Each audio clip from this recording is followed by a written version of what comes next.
everyone, in a stunning turn of events, it is Sunday. Nathan and I traded dates, so thankful to you, Nathan, because I will be on a camping trip this week with school, and I am not very excited about it, but it is required to graduate, so I think I'll go.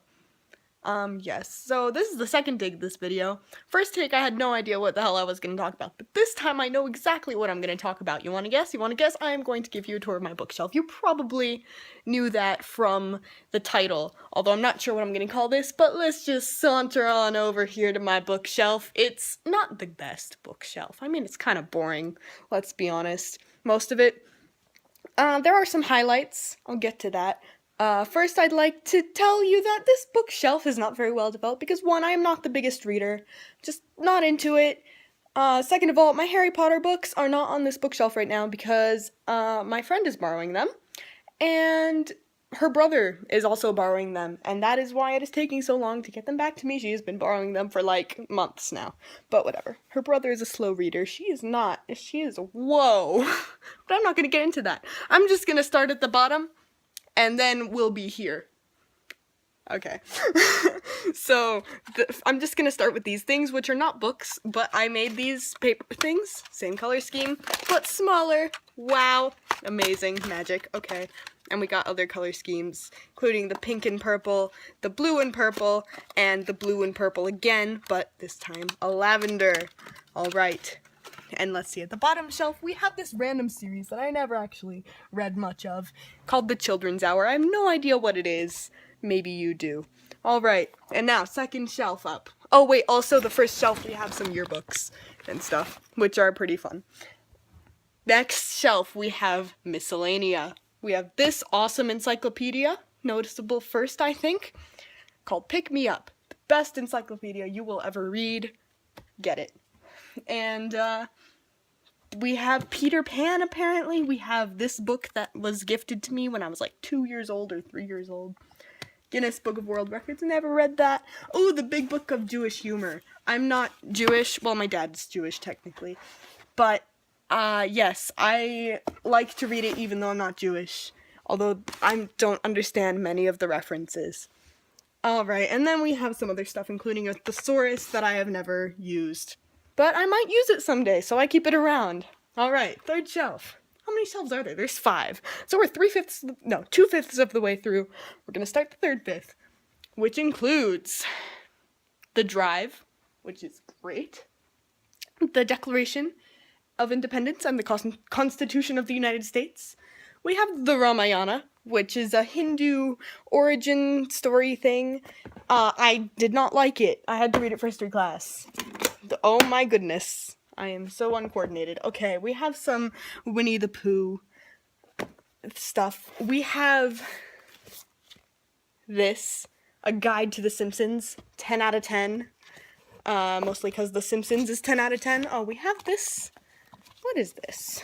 Bad camera angles. Again. Wow, things are falling out because I have one hand. Okay, oh wow, we have this thing from a field trip. Nobody cares. Alright, we got some John Green books over here. We got behind these things, including this book, which I got as a prize, but haven't read yet. We have some Kurt Vonnegut and Lewis Carroll Through the Looking Glass, A Falling Apart Animal Farm, The Elements of Style, which I will get to at some point, and the Pocketbook of Quotations, which I actually see no real use for.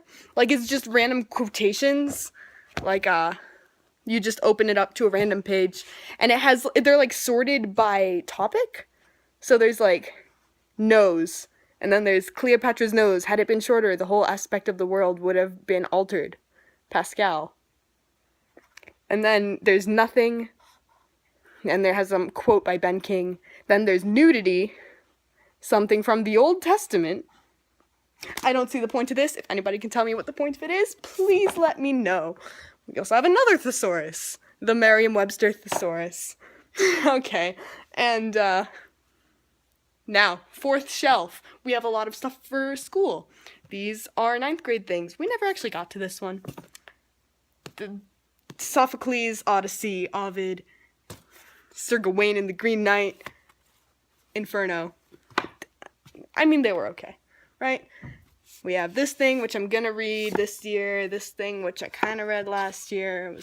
This I was supposed to read, but I never did. The Letters of Abelard and Eloise, although it did spark some class inside jokes, so that's good. I'm not going to tell you about them, because they are inside jokes. We have some books that my dad gave me, and behind that, we also have an MLA handbook, which is now useless, because this is the 7th edition, but now we need the 8th edition, because they're so freaking different. Whatever. But yes, behind all that is the Wizard of Oz series. Yes, all the way from the 1st book to the 14th book and beyond. Yes, beyond. Because I used to really be into the Oz books in like 4th, 5th, 6th grade. We got Dorothy of Oz.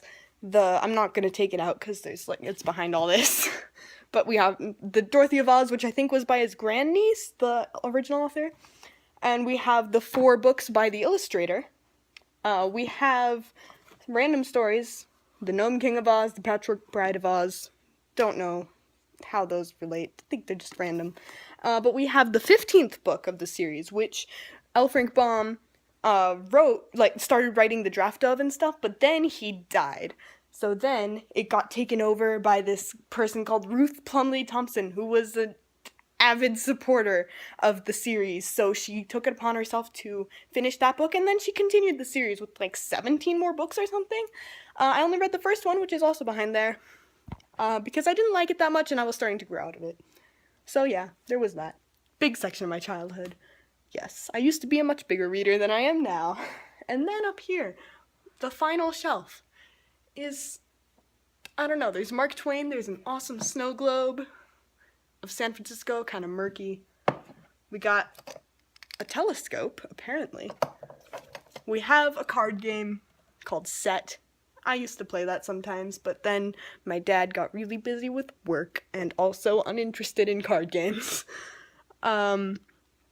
Got a Scrabble dictionary, which I also never used, but my dad just gave it to me, and we have some books in Farsi, which I'm really bad at reading. They're children's books, but Farsi skills not on fleek. Yes. And with that, we have the bookshelf. Also, we have this random doll that I think I got for my birthday one time. A random painting that I hate, but my mom insisted I hang up in my room. And another doll, I think, and dragon from 1st grade, I don't know, for Chinese New Year. So yes, you probably also want to see the side. This is what we're here for. We have dragons. I don't know where they came from. And we have a laundry basket. And a backpack in front. And I think with that, we call it done. Did I forget anything? I have an Ayn Rand biography, because I did a project on her in 7th grade. That was stupid. Yes. And we have some silly putty, but off-brand silly putty. Yes. This video is way too long, and with that, I will say, Lacey, I will see you tomorrow. Oh wait, Lacey, I will not see you tomorrow, because first of all, it's not Tuesday. So Marcus, I will see you tomorrow. But I won't see you tomorrow because I'll be freaking in the middle of nowhere, Nevada. So everybody else will see you tomorrow, though, and that will be a party for them. Everybody get pumped, because you are going to see Marcus tomorrow.